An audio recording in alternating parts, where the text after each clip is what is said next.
Kali ini kita akan membahas tentang masih di bab ikatan kimia, yaitu tentang kepolaran. Jadi tujuan pembelajarannya ada dua, yaitu menjelaskan tentang kepolaran suatu senyawa, kemudian yang kedua adalah menganalisis kepolaran suatu senyawa berdasarkan bentuk molekulnya. Nah, apa itu senyawa polar dan apa itu senyawa non-polar? Jadi senyawa polar itu adalah senyawa yang cenderung akan membentuk suatu kutub atau yang disebut dengan dipol, ya, nanti akan ada kutub negatif dan ada kutub positif. Nah, hal itu terjadi karena adanya perbedaan keelektronegatifan dari atom-atom yang berikatan secara kovalen. Di sini bisa diperhatikan bahwa pada HCl, ya, H dengan Cl itu merupakan atom yang memiliki keelektronegatifan lebih besar dari atom H. Sehingga pasangan elektron yang ini akan cenderung lebih dekat berada pada atom Cl. Nah, karena cenderung dekat berada pada atom Cl, maka atom Cl itu, di sisi atom Cl itu akan membentuk yang namanya dipol negatif atau kutub negatif. Kemudian di sisi atom H yang cenderung seolah-olah ditinggalkan oleh elektron, oleh pasangan elektron itu, maka akan membentuk yang namanya dipol positif. Ya. Nah, itulah yang disebut dengan kepolaran di sini ya. Kemudian ada senyawa polar dan ada juga yang namanya senyawa nonpolar. Nah, jika dia senyawa nonpolar, maka tidak ada pembentukan kutub atau dipol di sana. Kenapa tidak ada? Ya, karena di sana tidak ada perbedaan keelektronegatifan dari atom-atom yang berikatan. Contoh yang kedua di sini adalah molekul Cl2.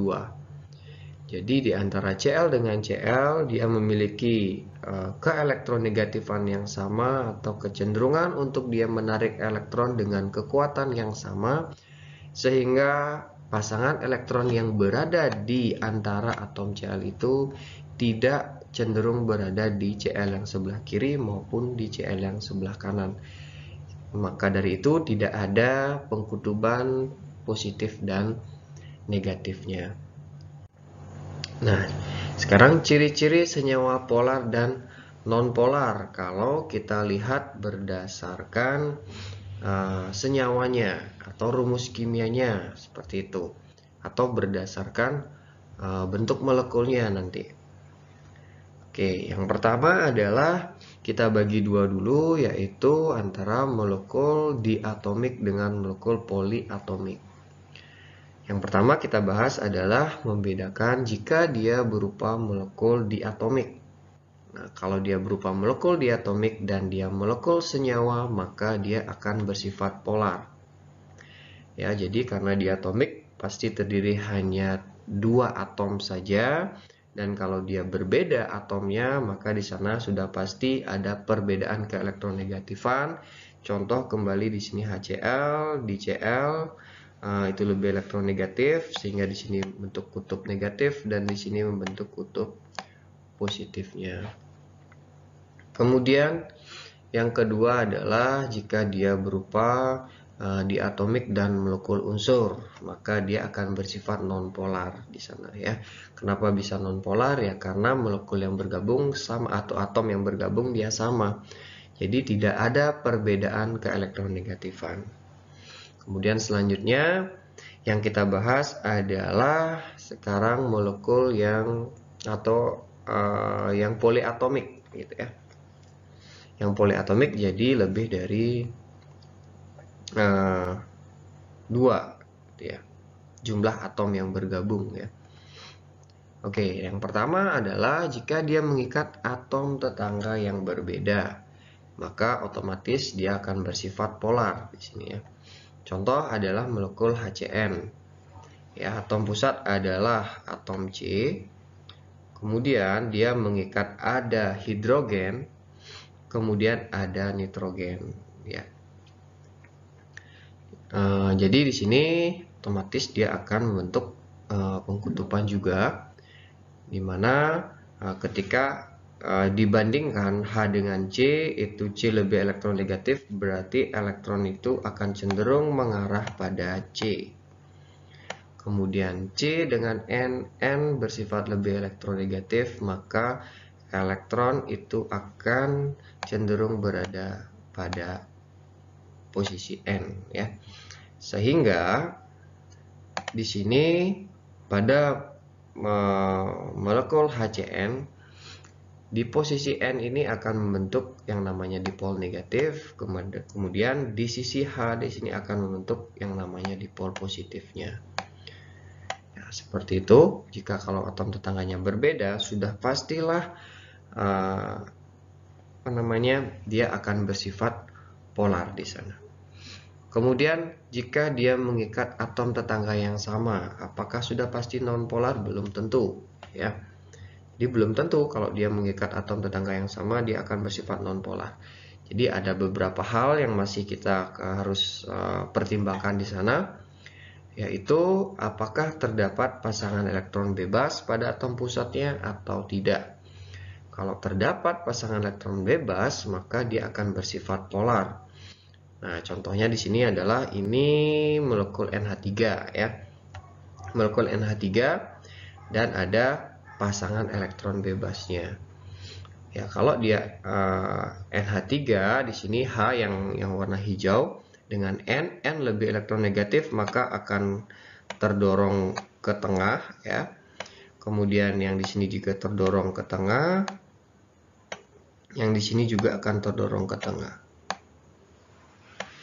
Ya, jadi di N ini dia akan membentuk dipol negatifnya. Ya, di sini akan membentuk dipol negatifnya, apalagi ada pasangan elektron bebas. Ya, apa pengaruhnya pasangan elektron bebas ini? Pasangan elektron bebas ini membuat bentuk molekulnya tidak dua dimensi, ya. Jadi dia membentuk seperti piramida di sini, ya, piramida. Jadi agak ke atas dia didorongnya yang negatif ini. Sedangkan di posisi H ini akan membentuk dipol positifnya. Karena elektronnya cenderung berada pada N, seperti itu. Nah, sekarang kita bedakan, jika tidak terdapat PeB maka atom pusatnya pada atom pusatnya maka dia bersifat nonpolar. Nah, contohnya di sini adalah molekul CH4, ya. Molekul CH4. Jadi di atom H ini, ya, H yang warnanya agak kebiruan di sini, kemudian C abu-abu. Jadi di sini C lebih elektronegatif, berarti terdorong ke tengah ke arah H, kemudian ini terdorong ke tengah juga ke arah H, yang di sebelah sini juga terdorong ke arah ke arah C, maaf.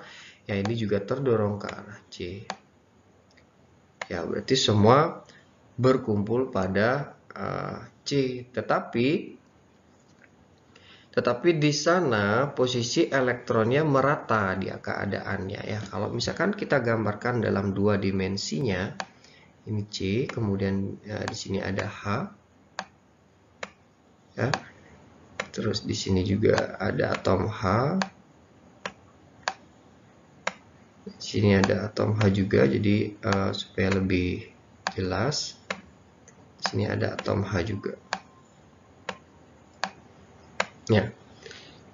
Jadi atom H di sini elektronnya lebih dekat kepada C.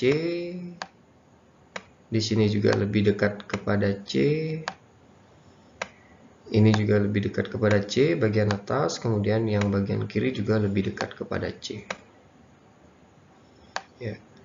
Lalu kenapa dia bisa bersifat nonpolar? Ya, karena posisi elektronnya itu merata, dia atas, bawah, kiri, kanan. Jadi tidak ada ketimpangan posisi elektron. Ya, tidak ada ketimpangan posisi elektron sehingga dia tidak ada pengkutuban. Berbeda halnya jika dia ada PeB-nya. Contoh kita kembali ke NH3, ya.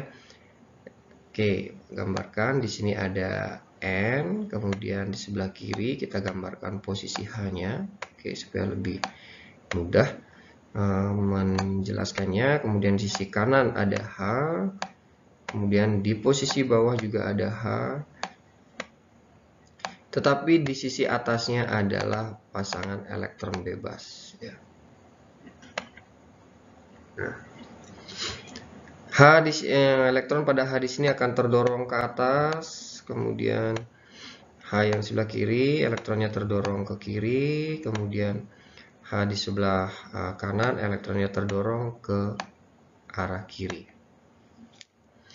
Jadi kalau kita sederhanakan, H di sebelah kiri dan sebelah kanan itu posisi elektronnya akan merata dia.